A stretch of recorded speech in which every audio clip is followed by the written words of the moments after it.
Welcome to That's Good Broncos. I am Brandon Perna. This is the Broncos versus Chiefs prediction episode. The game has been flexed to Sunday Night Football because it's extremely important. Both teams are 7-3, chasing the Oakland Raiders for that number one spot in the AFC West. Also, if you want this Dr. Dre Apple shirt, check out my buddy's website, trendy-tees.com. There's a link below directly to this shirt. There's a whole bunch of shirts there. This is just my friend's website. I've known him since elementary school, so you basically owe it to him to buy his shit. If you like his shit, and trust me, his shit does not stink. Back to football.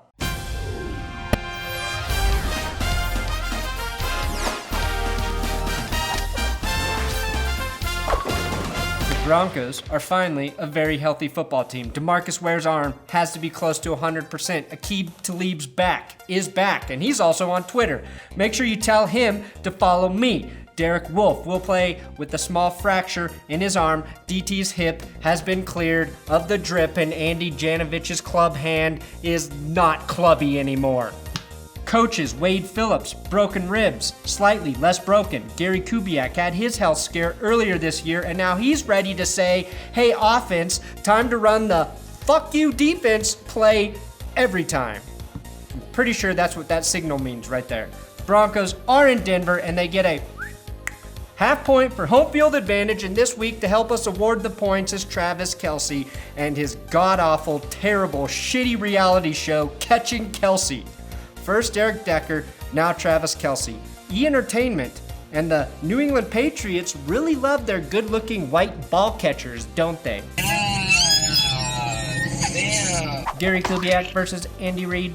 Here's the interesting thing about this matchup. Kubiak and Reid are both considered offensive-oriented coaches, and yet their offenses rank 22nd and 23rd in the NFL. Two guys living in the offensive past, averaging 22.2 points per game for Reid and 23.9 points per game for Kubiak. The Broncos are averaging 227.3 yards per game, and the Chiefs 235.9. These stats are so unimpressive, I have to call this a tie. Despite the lackluster offense, both are very good head coaches who know how to lead their teams. But a tie until one of these guys figures out how to score more points every damn week. Give it to him, Kelce.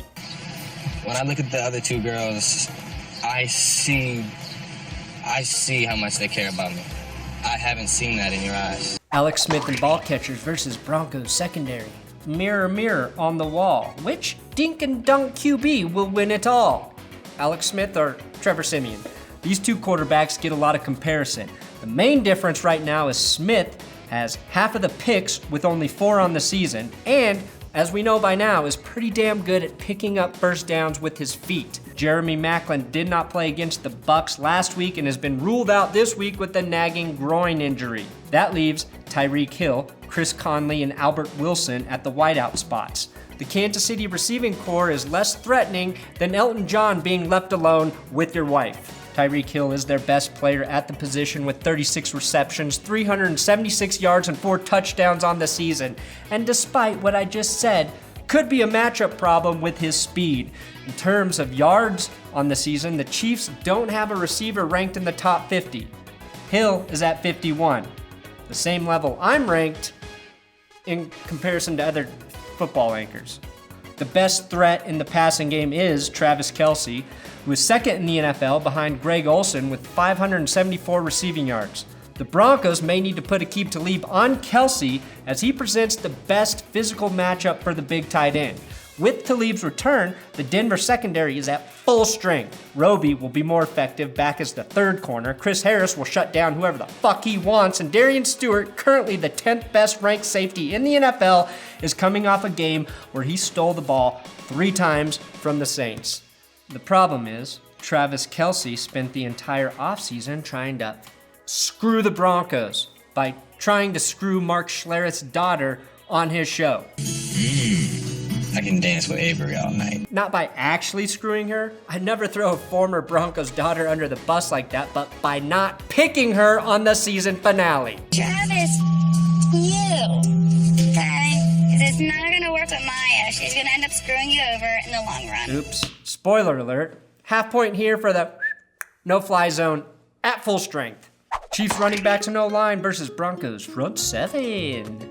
Derek Wolfe is back, and the Broncos kept the rising Saints rushing attack in check, giving up 80 yards on 21 attempts. That's a good performance, but it's a bit misleading because the Saints were only on the field for 20 minutes and 38 seconds. They were playing catch-up the entire game, so I'm not sold on the idea that this unit is ready to be consistent run stoppers. Spencer Ware is a good running back, averaging 4.9 yards per carry, which is the same as Ezekiel Elliott. He's also dangerous catching passes. He scored more receiving touchdowns this year than rushing, but is combined for 27 receiving yards over the last 2 games. So he's been sputtering. Sharkhandrick West should resume his backup role after missing last week with the concussion. Expect to see more of Billy Wynn at nose tackle as the Broncos release Darius Kilgo today. Wynn, next to Wolfe, has been the most consistent against the run. DeMarcus Ware needs a big game, and I think he can have one against Eric Fisher at left tackle. Vaughn, double, triple-teamed Miller has the toughest matchup against Mitchell. Use the Schwartz at right tackle, meaning I see Derek Wolfe and his return having a big game. I also like that Brandon Marshall has had an extra week for his hamstring to rest, and at home, with the crowd noise in their favor, I give Denver's front seven half-point advantage. Kelsey, can you give it to him? I don't want that anymore. Broncos, running backs and O-line versus the Chiefs front seven. The Broncos and Chiefs really are similar teams. Jamal Charles and C.J. Anderson are both out with significant injuries. The front seven for both teams is daunting. However, they have the same fucking weakness, stopping the run. Yet, neither team's offense has a prolific rushing attack. KC has given up 1,211 yards on the ground, and the Broncos have allowed 1,237. The difference is Denver has given up 9 rushing touchdowns to KC's 4, and have allowed 8 rushes to go over 20 yards compared to Kansas City's 5. The key here for Denver is to pound it all day long, like 2 young, hot-bodied people who think they're in love. Booker can consistently crank out 4 to 5 yard runs. The Broncos can own time of possession. The Broncos will also be rotating Ty Sambrailo and Donald Stevenson at right tackle. This news is irrelevant because both have been rated as the worst right tackles in the NFL. The upside for Sambrailo is that in his 214 snaps, he's been better in run blocking situations and may finally be as healthy as he's been since the start of last season. Justin Houston returned for the Chiefs last week, but the star outside linebacker is coming back from an ACL injury.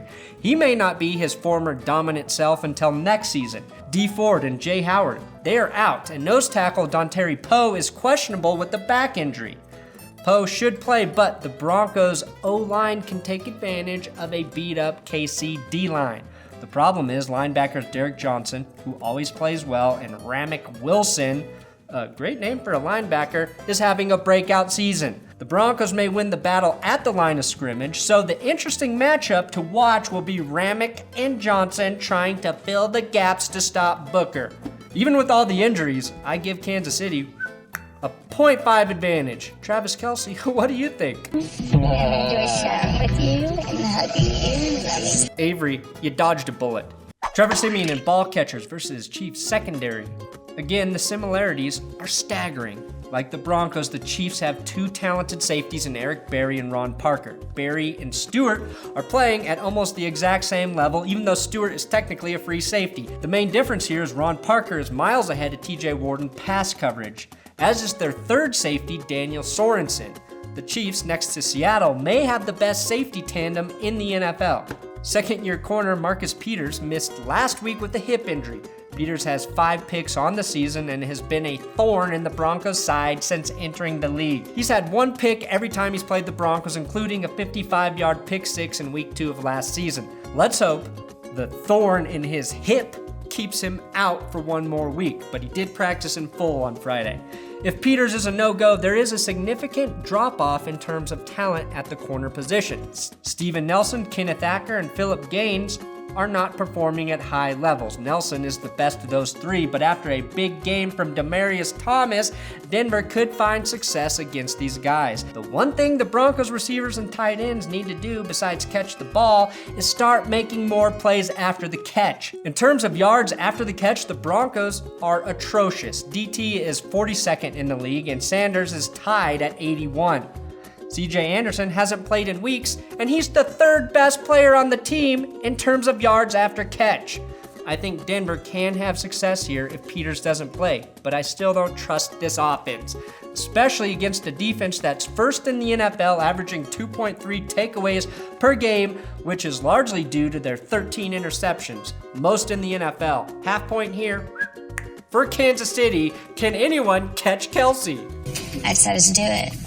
And I'm happy I did. Special teams versus special teams. This is usually the part of the video that nobody gives a shit about. Special teams are the least cared about group in all of sports, even behind women's basketball. But this week, the Broncos cut Darius Kilgo, a nose tackle, and signed long snapper Thomas Gafford, because current long snapper Casey Kreider has a calf injury, making the Broncos the only team in the NFL this weekend who could run a punt with two snappers.